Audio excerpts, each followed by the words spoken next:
HB 1376 pending at this time. Chair lays out HB 2290 by Representative Parker and asks you to explain the bill.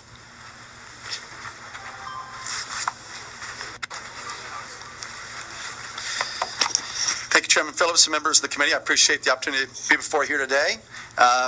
Members, preventing human trafficking and coming after those who would imprison children in this modern form of slavery with a determination never before seen has been and will continue to be a cornerstone of this legislative session. Of course, this body has already adopted House Bill 10 that I was proud to be a joint author of.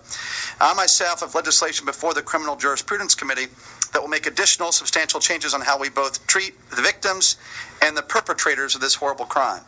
But today I want to talk about House Bill 2290 and the meaningful role it will play in combating this heinous crime. As written, House Bill 2290 will designate January as Human Trafficking Prevention Month in the state of Texas. This mirrors a parallel proclamation at the federal level that makes a similar designation, and it is my expectation that by designating January as Human Trafficking Prevention Month, that Texas will step up and lead the nation in increasing awareness and educating more children as to how to avoid becoming a victim of human trafficking. As we all know, this is a problem that can no longer be avoided. The U.S. State Department estimates that 100,000 children in the U.S. enter prostitution every year, and sadly, Texas claims the second largest share of the human trafficking industry. Members, when you consider that every year more than 10,000 Texas children run away from home, and that 1/3 of them are lured into human trafficking within 48 hours, you see the need, the urgency for greater education. And that's what House Bill 2290 is all about. I don't want to see another kid in Texas get lured or coerced into this slavery because they were not educated to understand that the assurances being made to them on the corner of a cold street were nothing more than empty promises. I don't want this because once trafficked, that kid is going to be expected to do unthinkable things. They're going to have to then spend the rest of their life making at least $1,000 a day or else be beaten and made an example of.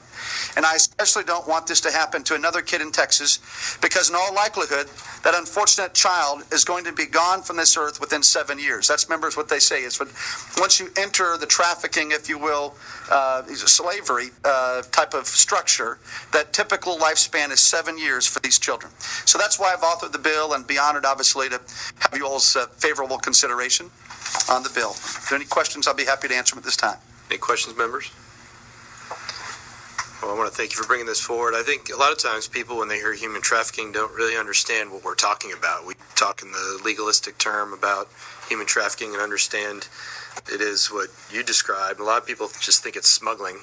That's right, Mr. When in fact it's abuse and exploitation of people, specifically for sexual purposes. Right. Generally, and our most vulnerable children. That's right. Yeah. So appreciate you bringing this forward. Oh, that's my privilege.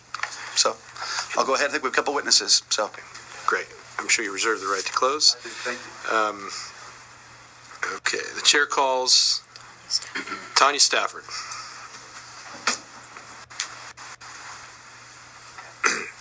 And Ms. Stafford, if you could state your name, please, and who you represent, and if you're on, for, or against the bill. My name is Tonya Stafford, and I am for HB 2290.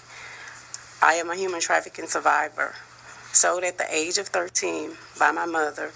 The man that bought me kept me for over 10 years. While in slavery, I was beat, raped, and almost killed, and forced to have children whom I loved dearly. 3 of them.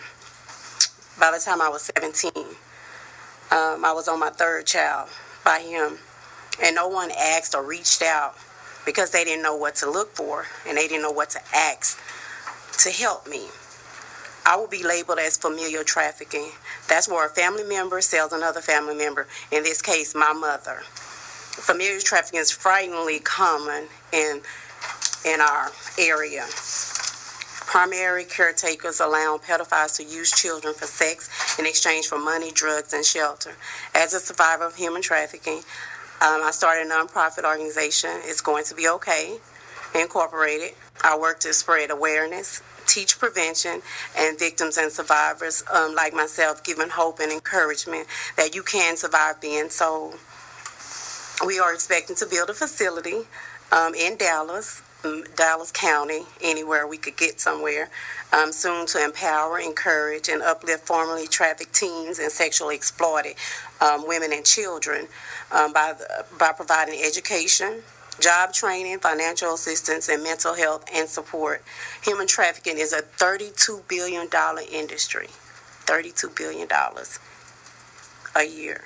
Criminal enterprise, making it the second largest criminal industry in the world besides the drug trade. According to the Department of Justice, 83% of sex trafficking victims in the United States are American citizens like myself. More adolescent girls, 740 to be exact, are trafficked in 1 month in Texas, and that's Dallas County alone. Dallas is number 2. 461 teen girls died by suicide, homicide, or accidents combined in 1 year. So we are way high in the numbers of girls being trafficked. 255 females of all ages who died from complications due to AIDS. We're still high, 740. Keep that number in your mind because we need this bill to pass. 75 females of all ages who died from complications associated from pregnancy or childbirth. I didn't die in childbirth. Thank God. 323 females of all ages murdered in 1 year. Texas is a hub for international human trafficking because of its busy interstates, highways, international airports, countless bus stations. That is the breeding ground because our runaway teens go to the bus stations to seek out help or shelter just to lay their heads. The shipping commerce through the Gulf of Mexico. It is shared border of Mexico. This border is North America's #1 supply site for young girls and children used in sex and labor trafficking. Runaway teenagers, as I said, are at a high risk for trafficking more than ever now. By passing House Bill 2290 as January being Human Trafficking Prevention Month to increase awareness on human trafficking in an effort to encourage people to alert authorities to any suspected incident involving human trafficking, like the case in Houston just Friday. There was a house that was raided, and 94 males and 15 women and children were saved on Friday. So by passing House Bill 2290, being regularly observed through appropriate activities in public schools and other places to increase awareness and prevention of human trafficking will help in saving a lot of women and children. House Bill 2290 will help put an end to modern-day slavery. Just so you remember, it can end with me. It can end with you, and it can end with us, all of us in this room, to pass House Bill 2290.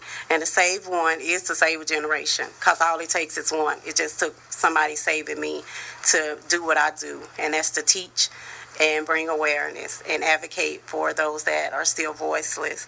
And I want to thank Sam Parker for this opportunity because he kept his word about doing something to help and aid in modern-day slavery. Thank you. Any questions? Ms. Stafford, thank you for your testimony today. It's really inspiring that you're here to tell your story in person and to live through those difficult circumstances, but to put yourself on the path that you're on. You're doing a great service just by being here today and helping inform us and the public, so thank you. Thank you. Members, any questions? Yeah, I just had a question.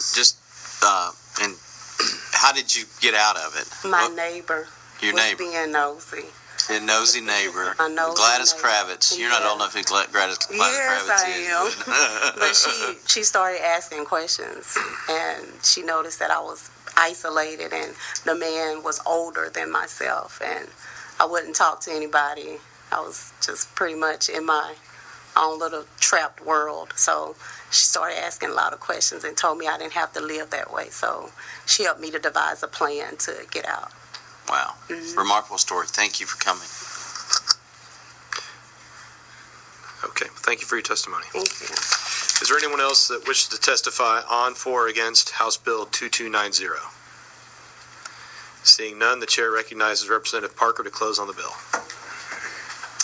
Thank you, Mr. Chairman. Members, I first of all just want to thank Tonya for her incredible courage to come forward and talk about what happened to her and how she was able to escape it, and then now her life is a wonderful tribute to stopping this horrible tragedy that's affecting so many of our children. So I want to thank you, Tonya, again, and your family for being here and supporting this incredibly important measure for Texas. And members, I think this is good common sense legislation that goes alongside all the other major bills that we're working on in human trafficking.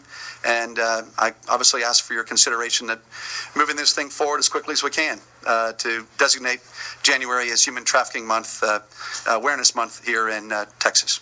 Okay. Members, any questions? Okay, thank you. Thank you very much. At this time, House Bill 2290